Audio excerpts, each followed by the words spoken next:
Today, let's see how you can convert the Cabriotuk, or simply put, how to open the roof of the Cabriotuk. First, you have to remove the velcro and unlock the rotating holes.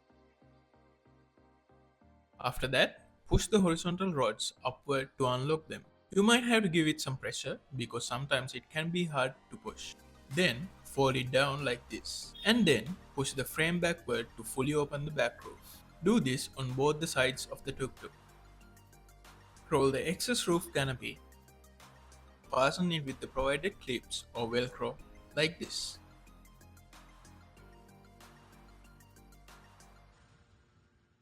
Then repeat the same for the front part of the canopy.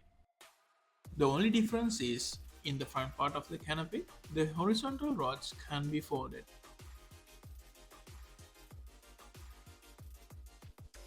And there you have it, our iconic Cabriotuk.